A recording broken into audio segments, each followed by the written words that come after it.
Meanings. So we have sometimes different ways to say almost the same thing.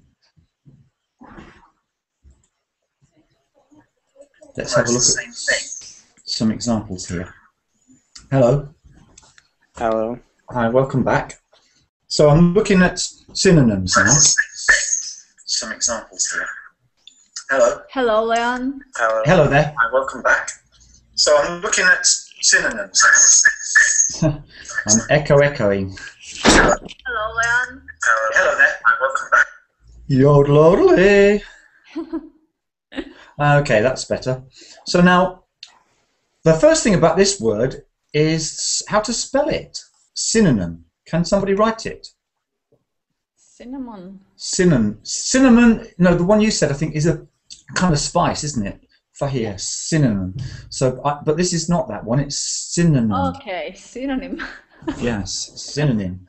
Synonym. Okay. How do you write it? S-Y. How do you spell it? N-O-N. Synonym. I don't know if it has an I-M at the end, does it? Maybe it does in some dictionaries, but I haven't seen it that way. I write it like this. So, is it allowed to spell it with N-I-M at the end? I'm not sure about that. No. I wouldn't spell it that way, but if you say so, I'll believe you. Oh. I spell it S-Y-N-O-N-Y-M-N. Is that correct? That's correct. So can you tell me what they are then? What they are? What are they? Can you tell me what they are? It's the words with the same meaning. Words with the same meaning. Maybe that's quite close to the meaning because, well, if they are the same meaning, then I suppose we don't need different words. Yes, So, close. So we'll say they're close in meaning.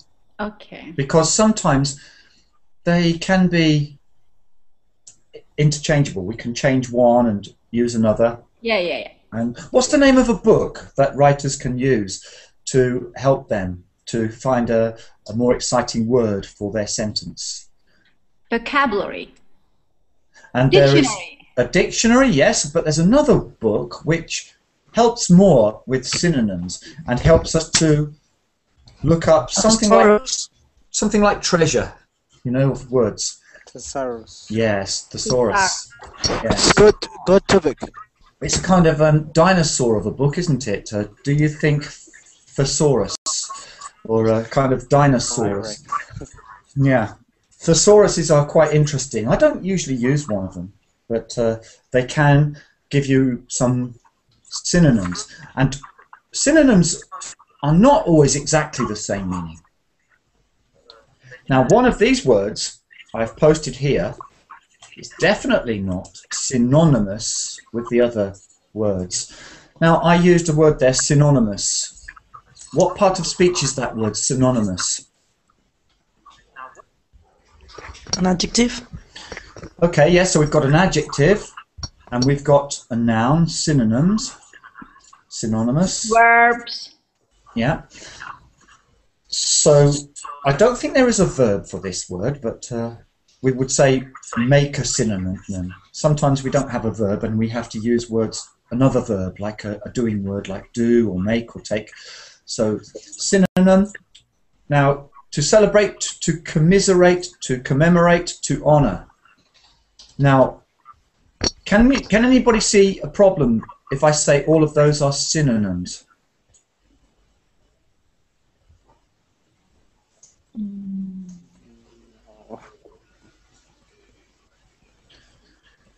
Which one of those would you take away and say this one is the odd one out, not like the others?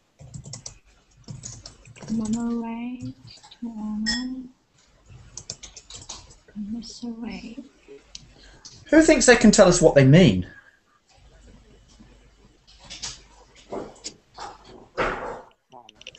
Ahmed, do you know the meanings of these words? We've got somebody here new. Azus, are you there? Yes. Yes. Hi there. Are these familiar Yes, words I'm for there. you? Great. Are these words familiar to you? To celebrate, to commiserate, to commemorate, and to honour. Commiserate looks different. This example for synonym? Well, maybe some of those words have a similar meaning. What do you think? Have a look at them. And do you think that they all have a similar meaning, or do some of them have a similar meaning? Commiserate, same thing. Condolences, make condole. Console, maybe. Console? Console somebody. You say commiserations, bad luck. So if you console somebody, you say, never mind, it will be better next time. Cheer up. But it's not synonym with condole, condolences. How do you write that word? Because I'm thinking about console.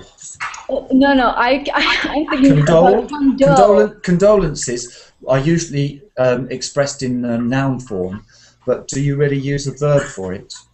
Condole. I mean the verb condole for commiserate. Yeah, but does anyone use that verb, condole? It sounds a bit formal and strange these days. I'm just wondering if you use it. Do you ever use that verb? Because some parts of speech are used more than others. So people will say, I'd like to offer you my condolences. Yes. But would I say, I'd like to condole you or something like that? It sounds very weird. But interesting. Okay, it's a verb. There is such kind of verb. I am not using it. I use it rarely, but... Well, I never use it as a verb. And there are some interesting things that happen when you turn words into different forms.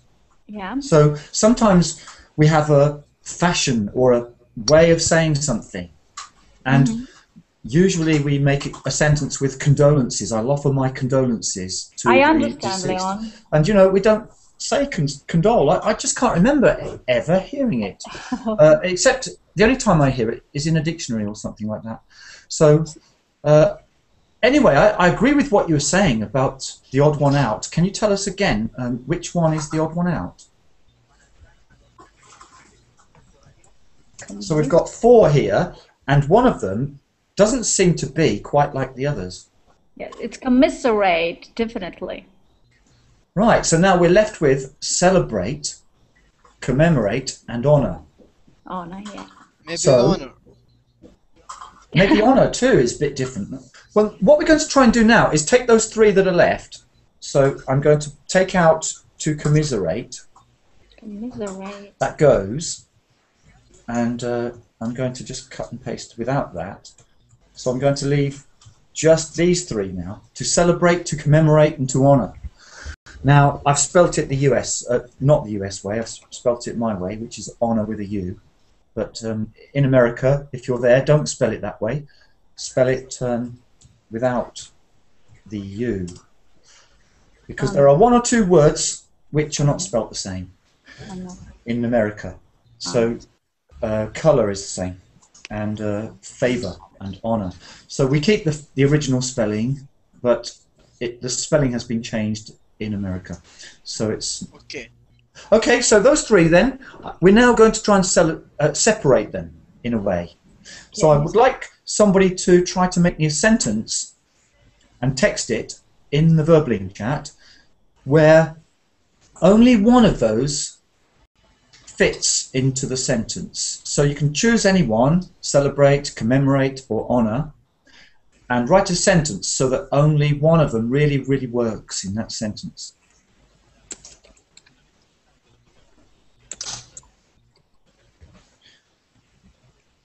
Now let's test it then. Joanna, are you in the room? Yeah. Yeah, can you read it for me? We always celebrate our wedding anniversary by going out to dinner. It's a good sentence. Now, the interesting thing is, well, I think you've just done it, and I think it's clear, isn't it, that we've done it. We can't change that word, celebrate, to commemorate. So, I need to keep that one. You celebrate with the special occasions. Yeah, well, commemorating commemorates some special occasions too, but it's a different kind of special occasion, isn't it? So let's. I will go with my friend to celebrate on Christmas. Yeah, so we get together with our family and friends and we celebrate something, and even nationally we might celebrate something, celebrate a particular day together. But so what's commemorate then? Why do we need this word commemorate? Can anybody give me another sentence now with commemorate?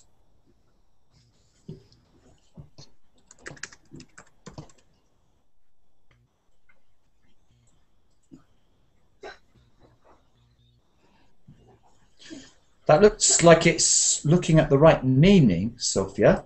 Yeah. That's good. But I think you need a bit more there, because to make the context a bit more forceful and stronger. Okay. So you're on the right tracks there. Can we try and add a little bit more or say something there? What would you say?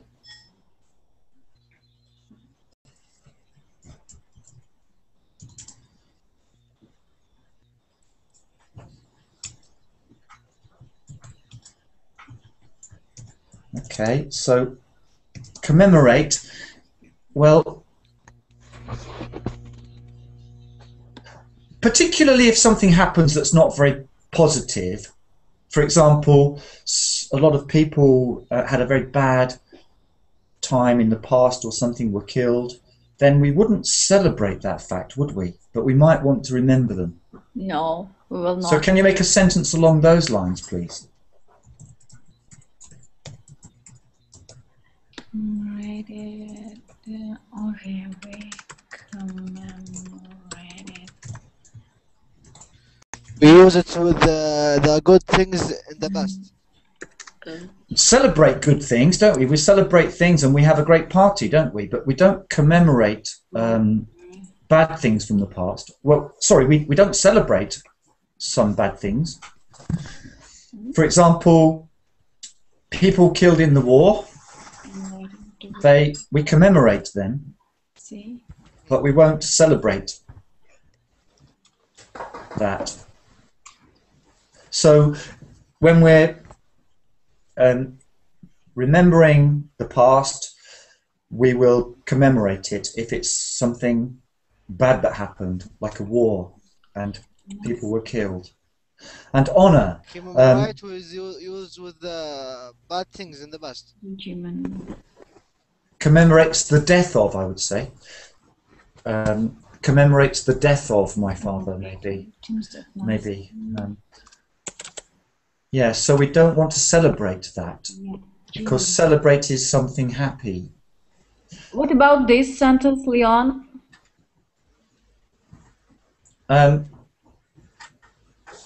Yes, that's along the right lines. That's much better, yes. So now let's see if we can honor somebody or something.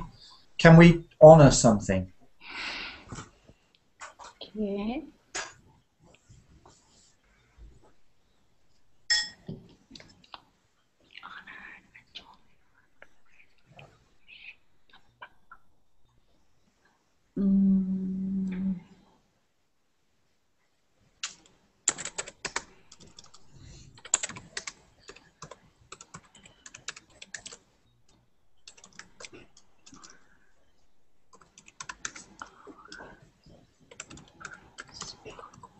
We often hear people say it was a great honor, but can we actually honor somebody or something?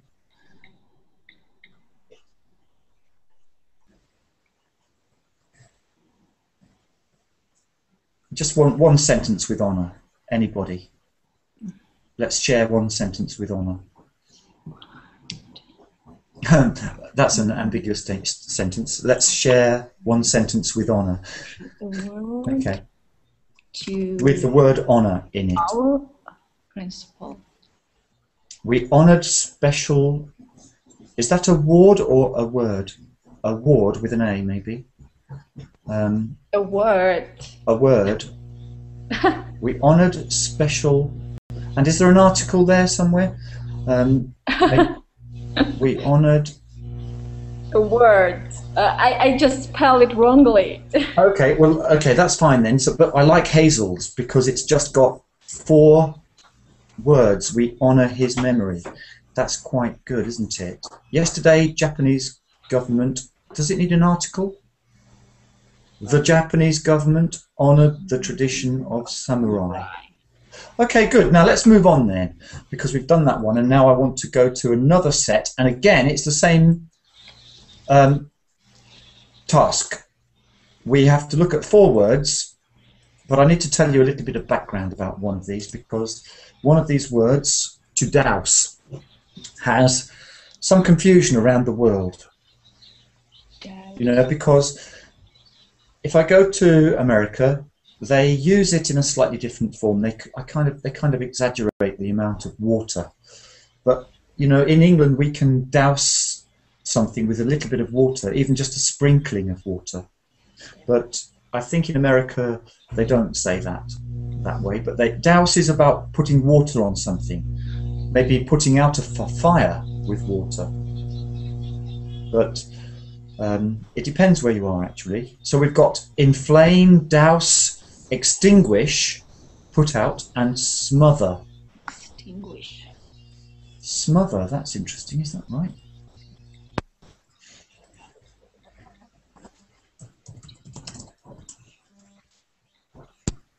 Yeah, smother. So, can anybody say some sentences with these words? Let's hear some sentences. Who can make a sentence with one of these words?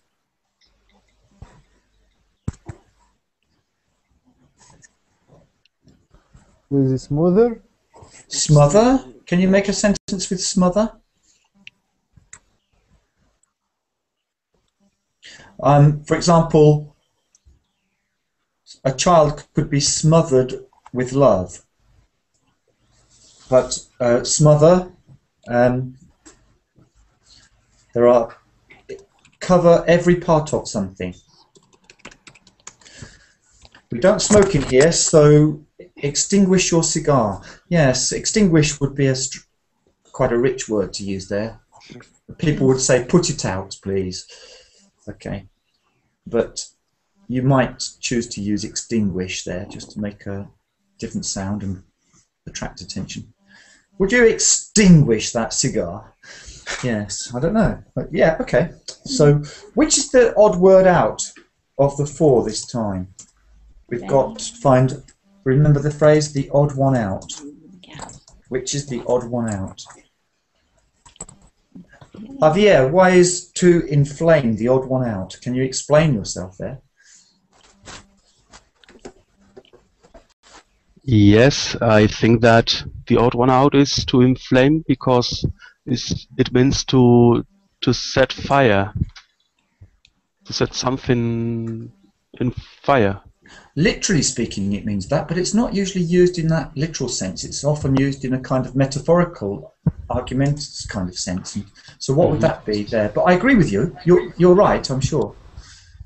Can you give an example of the word more metaphorically?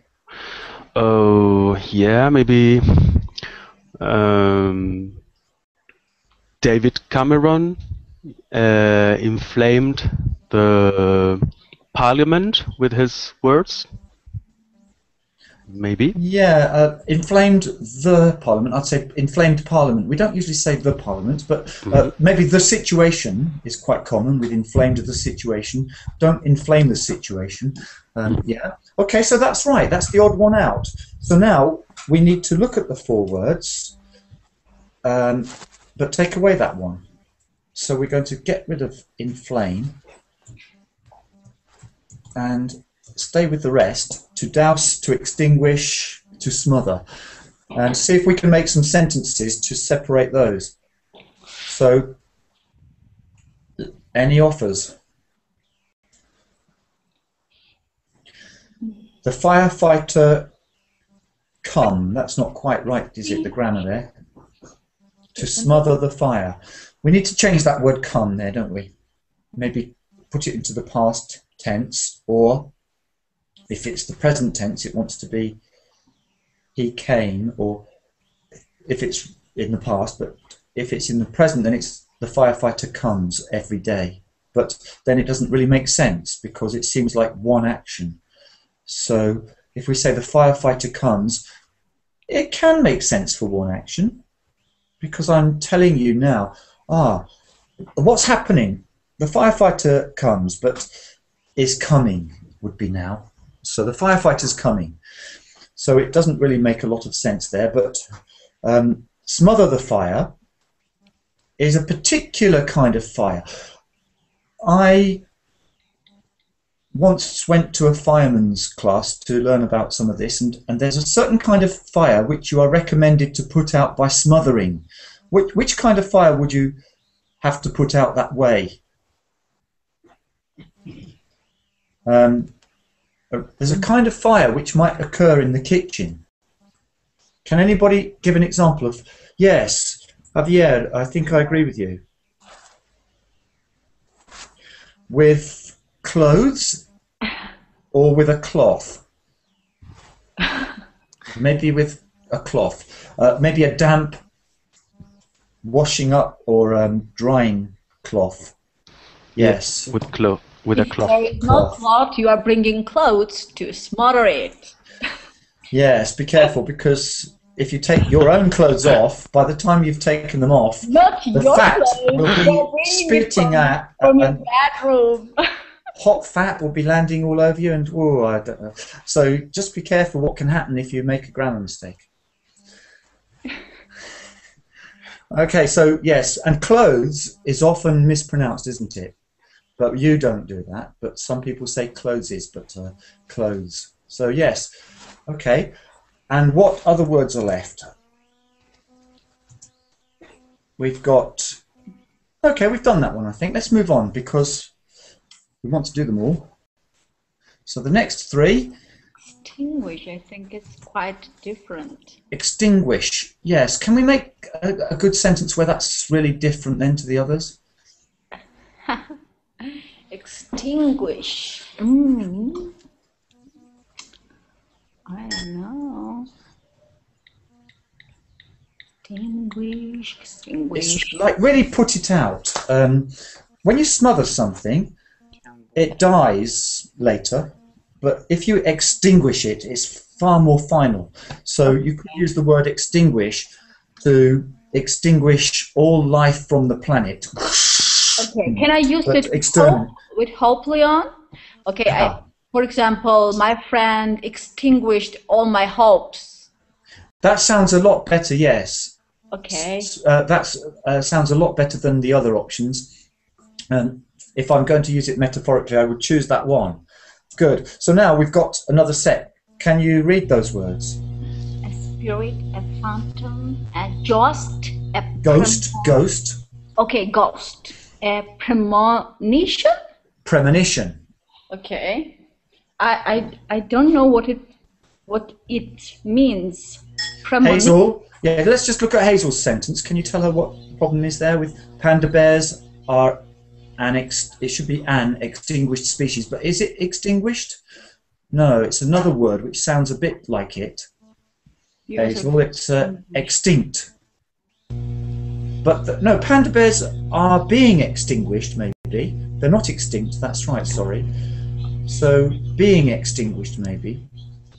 Maybe. I'm not sure I agreed with that word there, but... So, sorry, back to you. Sofiko, are you there? Yeah. So, what were you saying? Ghost. Okay, I think the premonition is very different from these words. A spirit, a phantom, a ghost. Yeah, so be careful with the word spirit. Get the kick it, hit it, Spirit. So Spirit. not be careful not to say spee, like you're going to say speak. So spirit. Spirit. Spirit, yeah. Spirit of free enterprise. The spirit of something. So, okay, so premonition, why is that different to the others? I agree with you. I cannot say, I cannot explain. It's something that you are feeling, you have some feeling or some precaution, maybe, about something. Premonition is something that comes to you about the future. And Okay. so maybe something comes up and you can see it, a premonition. Mm-hmm. So it's not related to spirits, phantoms and ghosts. So now it is the odd one out, yes, Hazel. And now I want sentences which will only take one of those, spirit, phantom or ghost. Let's see how many sentences we can make which only take one of those but not two or three.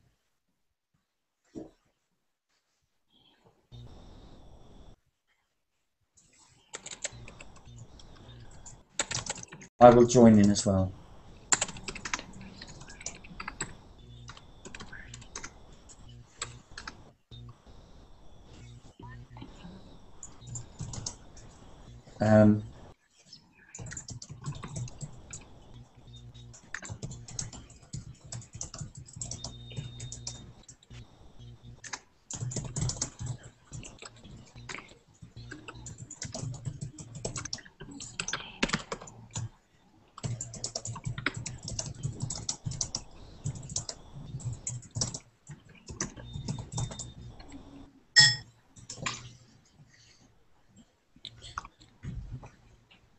The free spirit of yogi can make many fascinating things. Yes, the spirit of something, the feeling inside it, the spirit of something, yes, that's good. So spirit is good.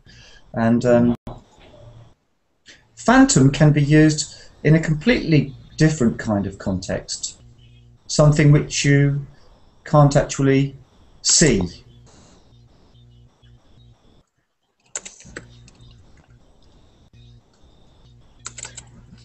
In Shakespeare's play, Hamlet appears, the ghost of former king. There seem to be some words missing there, Hazel. Maybe appears as, I'm not sure if it's appears as, and the ghost of a former king or the former king. But okay, that's interesting. And so which word haven't we quite isolated? Phantom could be something which we don't see. And whole life, maybe my whole life, throughout my life, maybe. Okay. Yeah, his phantom was chasing me. Yeah. You see, I'm not really sure if that's changed from ghost. His ghost was chasing me, but because from the context you've given me. But I wonder if anybody can give me a phantom sentence, which is really going to be only a phantom and not a ghost and not a spirit. The Phantom of Opera. Okay, I can't argue with that, can I? The Phantom of the Opera. The Phantom of the Opera is not a ghost or a spirit. Yes. So let's move on then. I'm going to give you another 4 now.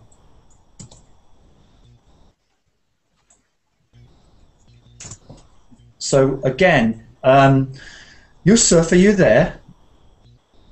Maybe you could help us find the odd one out, or so. I haven't heard from you two yet today. Martin, you there? Hello, I'm sorry. Hi there. Do you know what we're doing, by the way? Sorry?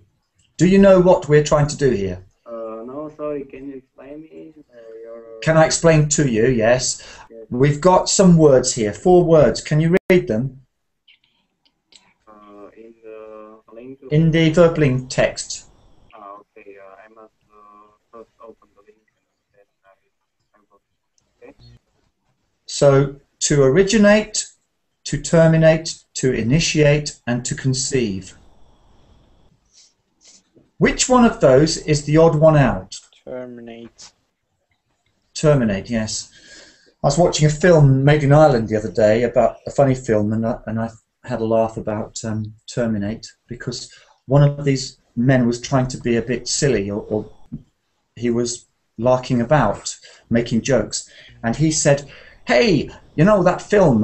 What was it called? I can't remember the film. What? You know, there was this Terminator guy. He was terminating everything, and he terminated people. What was it called? I can't remember." So why is it the odd one out? Other ones that start something.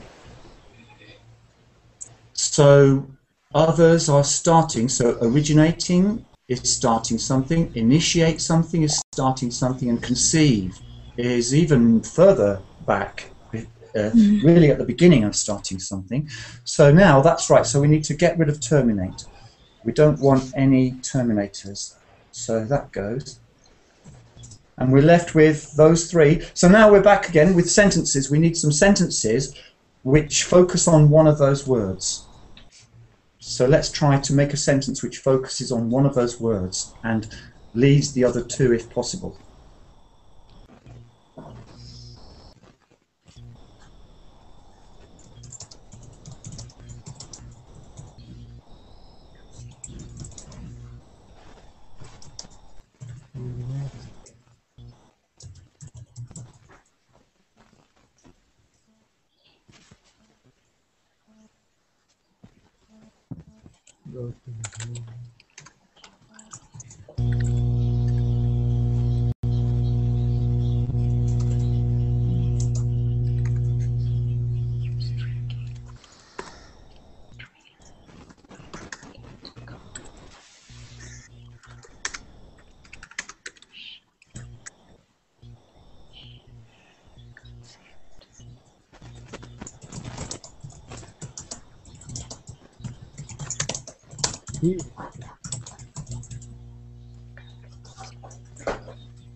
Can I say a sentence about originate? Okay, let's see it then. He is best known as the originator of a long-running TV series. Yeah, he's well known as the originator of a long-running TV series. Yes, okay, you've changed the word a little bit because you've made a noun, which is a person. So now that changes things a bit. So can you make a sentence with originate? The problem is originated. That's a kind of adjective. So you've moved into adjectives here. So let's stick with the word if we can. The game is thought to have originated among the native people of Egypt. The game was thought to have originated over there. Yes, that's good. Among the native people. Thought to have originated. Yeah, I like that. That's good. I initiated the fight. Yeah. Can I use conceive as like imagine? Like I say, you can't conceive what what bad days I'm going through. Yes, that's good. So when you're speaking about imagination and being able to put yourself in that frame of mind or another way of thinking, then conceive, yes. That's the best one, yes. That's what I was trying to do as well. She drank alcohol when her babe was conceived. Well, I think if you say babe, it sounds like a lover. So baby with a Y might be what you mean. Then what I should... I think if you say babe with an E, it's like a lover kind of. Okay. So if you say baby with a Y, then it might make more sense. Sorry. And now you are using conceived in its quite literal giving birth sense. So Yeah. we give birth to an idea, and we also conceive something in terms of ideas. So yes, good. So now we've done that one very well, I think, and now I'm going to move on again to another one.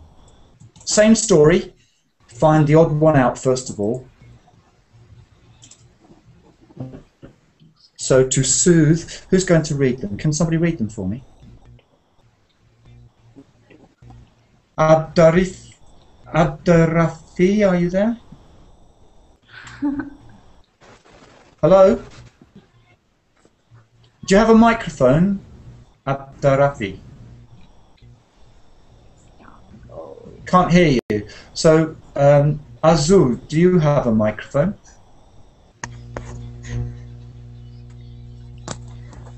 Yes, yes. Okay, great. So could you please read those words? Okay. To soothe, to startle, to alarm, to frighten. Now, which of those four, that was well read, which of those four do you think is different to all the others? Soso says soothe is the odd one out. Soothe, ooh, ooh, like soothe. So it's very soothing to hear the heartbeat sometimes, slow heartbeat. Calming, yes. Startle. You know, if you walk into a field of horses, you have to be very careful not to startle them. Scare them in a way, but they suddenly scare them, startle them. And if you were sitting in a... If you walk into a room and you think that no one's there, and you walk around and then suddenly you see somebody sitting in the chair, you can be quite startled. Alarmed. I was quite alarmed about the situation. Like make someone or panic. Which one would that be? Startle, like panic. Yes, it's like a very quick, very instant reaction. Startled. I was startled to... So if you're quite surprised and almost a little bit shocked, you could say it metaphorically. I was startled to see. So you can use all of these words literally and less literally, more metaphorically. So let's see if we can make some sentences. First of all, we've got the odd one out, soothe, and the others... So soothe is a good positive thing. You want to feel calm and soothed. So we have the other three. Startle, alarm, frighten. So now we need sentences. Batman, no, not Batman. Bats frighten me. Yes, you can be startled by a bat, but that would probably be a bat. Or, you know, you suddenly see it and then, ooh, like that. But generally, bats frighten me. That's good. My mum's voice always soothes me. I startled. Yeah, it's interesting to see it like that. I startled, because I haven't seen it written in that form before, as a verb like that. I startled. Because it's used in the sense that you do it, the horses were startled, I was startled. It's used in that kind of adjective form. So I don't like it too much. I startled when somebody rang the door. So that one I need to change, I think. I startled when. Hello. Hello. So, have you got any sentences here for us? In Hazel sentence, can we say, I panicked when somebody rang the door, he startled me? Yes, that sounds a lot better to me. Yes, I think so. Yes, so we've got to alarm. Now, can anybody make a sentence with alarm? I was so frightened by his shouting, yes. And because it's shouting and it's a continuous action, and then it's frightened, not startled, really, I think. So that's good, I think. I was so frightened by his shouting. And can we make some sentences with alarm? I was alarmed, or they were alarmed.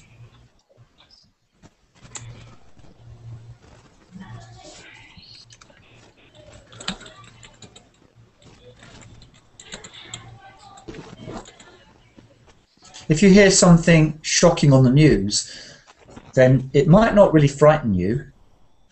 Maybe you can say it does frighten you. It probably won't startle you because you're sitting down and watching the news, but you could be alarmed by.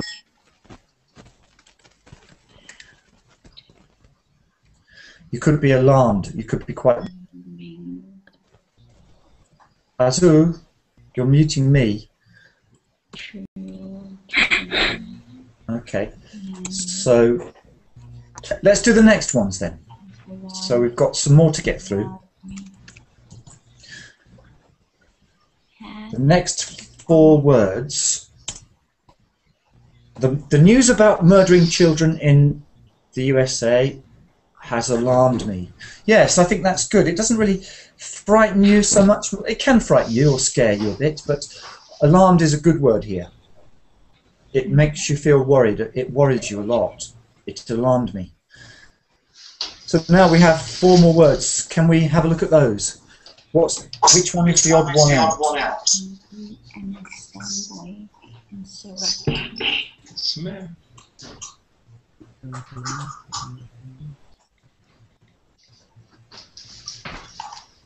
Assembly is the odd one out.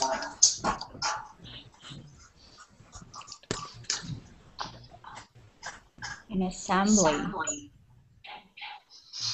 is the odd one. Simple.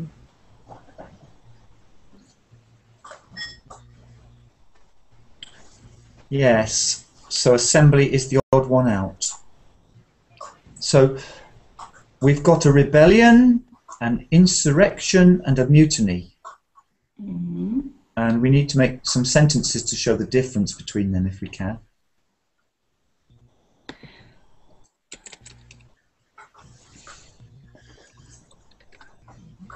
There's a famous book about a mutiny and a famous film about a mutiny. Rebellion. A rebellion.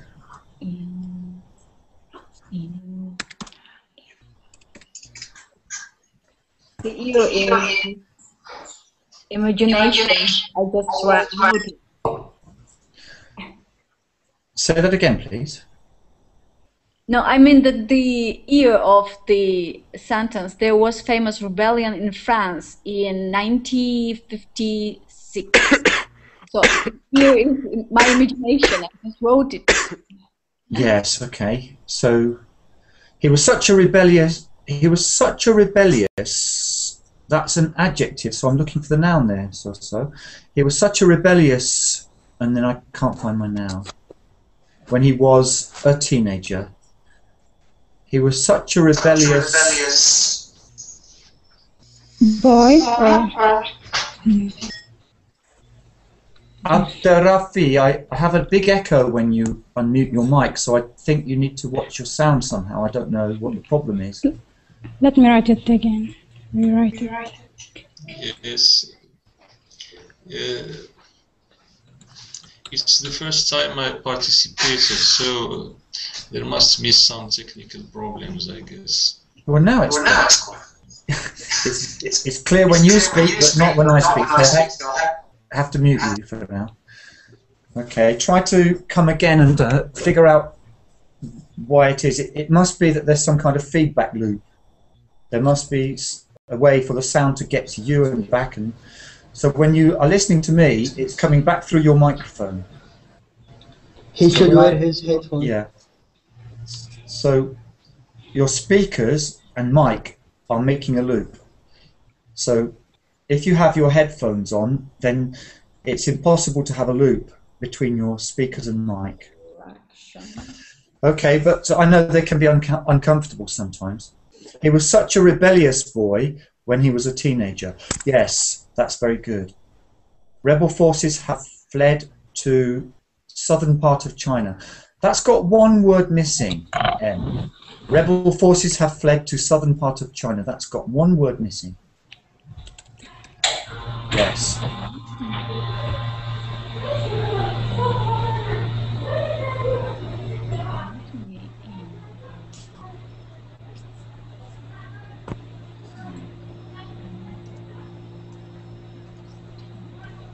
Okay, good. That's that one, and now let's move on to the next one. There's two more of these to do today. Here's the next one.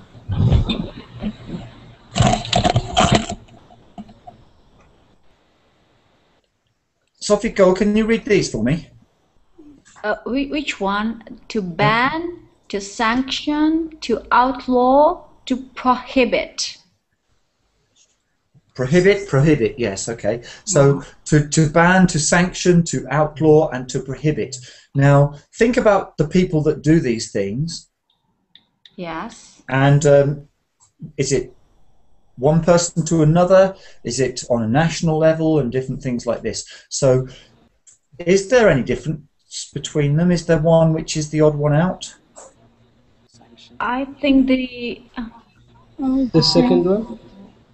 Yeah, the second one, and it's interesting because sanction something is it to allow it or to disallow it? Disallow it. Yeah, disallow. Well, if you have sanctions against a company or a country, then it often is like a trade embargo. But if you sanction something, then are you against it or for it? You are against it. For it. You're actually, if you sanction something, you are approving. A government must have the sanction. So this is a difficult word because we hear about sanctions on the news. Yes. Like Now, making punishments. Yeah, so actually we mustn't get confused with this word, and we can easily be confused with this word because sanctions are normally saying don't agree with something, let's not allow something, and if you sanction something, then you actually say okay. Different in words? Okay. Different in words? So the four words were to ban. That's when you're really against it. You disallow it, and you outlaw something, and prohibit something. So what kind of things? If we take away sanction, sanction is an interesting word to look up later because compare it to sanctions as a noun, and so we've got ban, outlaw, and prohibit. So when would we use each of those? Would I say, for example, smoking is outlawed in my office? No. It will. Would I say it's banned or prohibited? Which would I say? I tend to think to ban or not. I think ban. It's a good word for smoking. I go for prohibited with this situation. I would say smoking, in a formal kind of notice anyway, I would say smoking is prohibited, not allowed. Okay. If especially in a particular area. But if it's generally not allowed, then can I say banned? Well, suppose you are not allowed to enter a particular nightclub. Then you might be banned. Okay. You are banned. So if you are not allowed to come into these rooms, or you're not allowed to come here, you could be banned. Okay. Prohibition is something more general. So if prohibited, it's generally not allowed. But in the article, they are often using the word banned toward the smoking. For example, when there was speaking about prohibition of smoking in the bars, in the cafes, and so on. In the bars, yes. Yeah. Yes. So these words are quite close. So in some sentences, they do get to that stage where you can choose different words and there's no problem. So I think that we have to realize that we can make sentences with both words sometimes, because they are, after all, they are synonyms, but we're looking for those cases where we can find one of those words to be better than the other. So let's have a look and see if we can make a sentence with outlaw as a verb.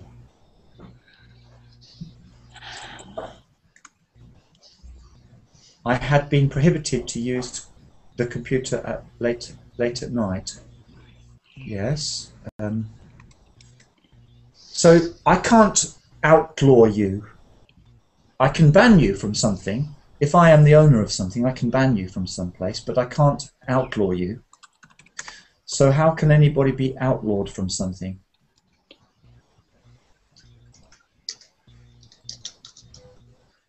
Well, that's an interesting question, actually. Maybe we should ask Jesse James or somebody, but I have to think about that one. I'm not sure that it's correct. The immigration in some countries,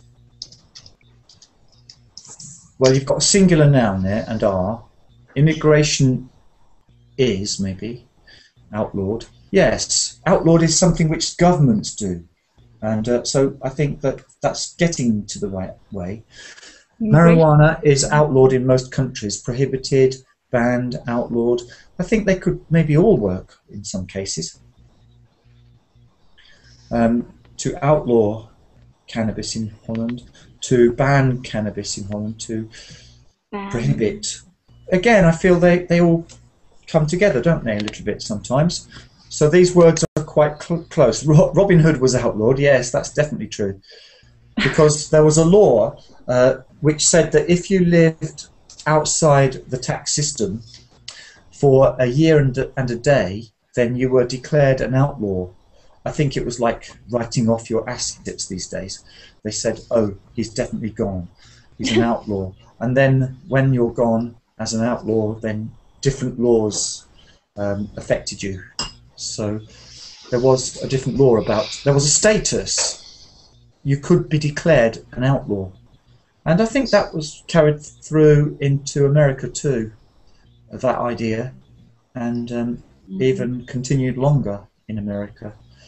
They also had sheriffs, didn't they? But we don't have sheriffs anymore. In Scotland they still have sheriffs, but in England we don't have sheriffs anymore. But yeah, good work. So, moving on, we've got the last one, I think. This one's quite interesting, I think.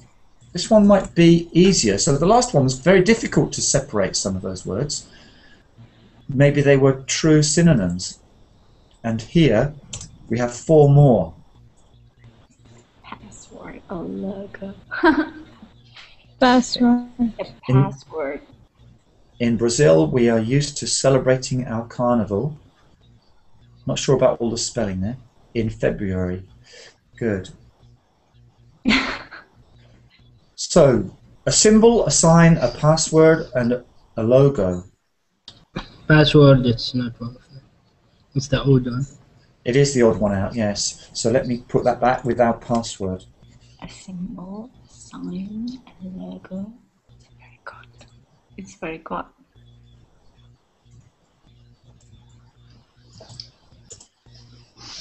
A symbol, a sign, a logo.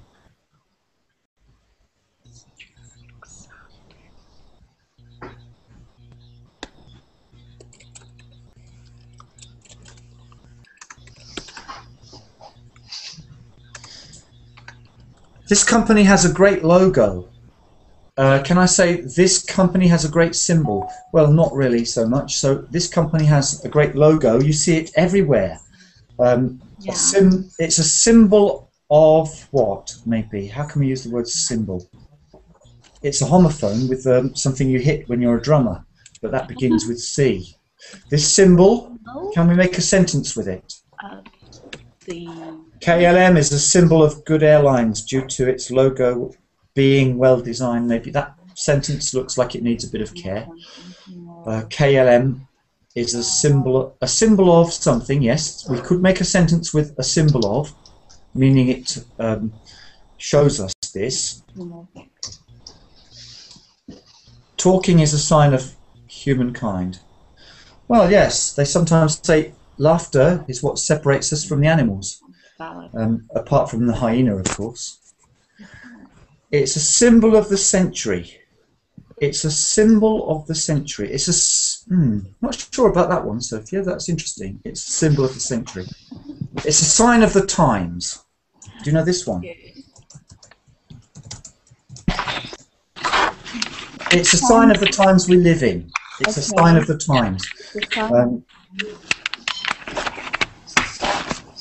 Let's have one or two more before we finish this. So can we make some more words and expressions which use only one of those? It's a sign of the times. 50 stars in the flag is the symbol of America. Yes, you could say, yes, that's... Maybe the eagle is the symbol of America too, not a logo. But maybe it's another word. So we can see some good work here, separating these words. So if I travel down a road and I'm driving, I can see a sign, a traffic sign. Yeah. And a symbol is maybe some kind of character, like the dollar sign. Yeah, we say the pound sign. We don't say symbol there, do we? The pound sign and the dollar sign. That's an interesting exception, I think, because usually we speak about symbols for these things, but a pound sign, a dollar sign. Okay, that's good work. Well done. So I think it's time up now, almost. Yeah. Now there's quite a lot to say about this topic, and maybe some more work to do. I could do another follow-up with this later, where we have to fill in the missing words, find the most appropriate words. I might do that as part of another lesson. So let's call it a day now, and meet again another time. So thank you for coming. See you tomorrow, I hope. Thank you, Leon. See you. Thanks. Bye for now. Bye.